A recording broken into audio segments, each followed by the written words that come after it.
டோனி மற்றும் Joe, actually அவருடைய பேர் வந்து ஜோசையா, ஜோன்னு கூப்பிடுவாங்க. இவங்க 2 பேரும் என்ன பண்ணியிருந்தாங்கன்னா, அமுண்ட்சன் ஸ்காட் சவுத் போல் ஸ்டேஷன், இது வந்து ஒரு ஆராய்ச்சி மையம்.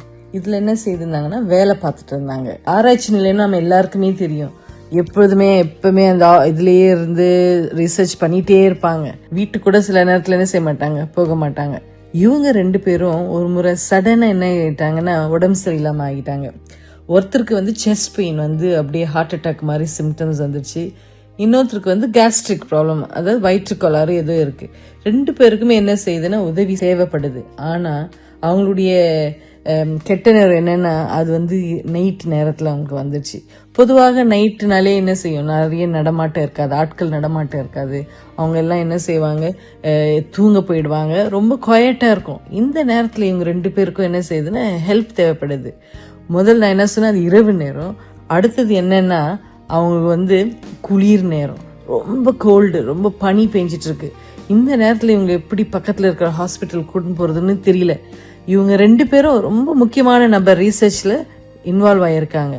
அந்த நேரத்துல என்ன பண்ணாங்கன்னா, சரி நம்ம பக்கத்துல இருக்கிற ஒரு ஏர்போர்ட் கூப்பிட்டு ஏதாவது பிரைவேட் ஜெட் ஏதாவது ஹையர் பண்ணி அவங்க சீக்கிரமா என்ன செய்யலாம், நம்ம ஹாஸ்பிட்டல் கூப்பிட்டு போகலான்னு சொல்லிட்டு பக்கத்துல இருக்கிற ஏர்போர்ட் கூப்பிட்டு ஒரு ஃபிளைட்டு கூப்பிட்டா எல்லாருமே ஹெசிடேட் பண்றாங்க. ஏன்னா தயங்குறாங்க வர்றதுக்கு. ஏன்னா அது ரொம்ப குளிர், இருட்டு, வழி பார்க்கறது கொஞ்சம் கஷ்டம் அப்படின்னு சொல்லிட்டு. ஆனா ஒரு பைலட் மாத்திரம் இல்ல, அது அவங்க உயிருக்கு ஆபத்தா இருக்கு, நான் போறேன் அப்படின்னு சொல்லிட்டு, மெயினா அந்த செஸ்ட் பெயின் இருக்கிறத காப்பாற்றணும்ல, அந்த கேஸ்ட்ரிக் ப்ராப்ளம் கூட பரவாயில்ல அப்படின்னு சொல்லிட்டு இந்த பைலட் என்ன செய்யறாரு, தைரியமா வராரு.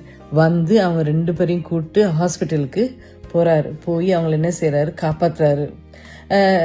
நம்ம நிறைய நேரம் என்ன செய்வோம், இந்த 2 பேர் மாதிரி தான், யாராவது நமக்கு உதவி செய்ய வரமாட்டாங்களான்னு சில நேரத்துல என்ன செய்வோம், ஏங்குவோம், வருத்தப்படுவோம். ஆனா இவங்களுக்கு ஒரு ஹெல்ப் கிடைச்சிருக்கு. அதே போலதான் நமக்கும்.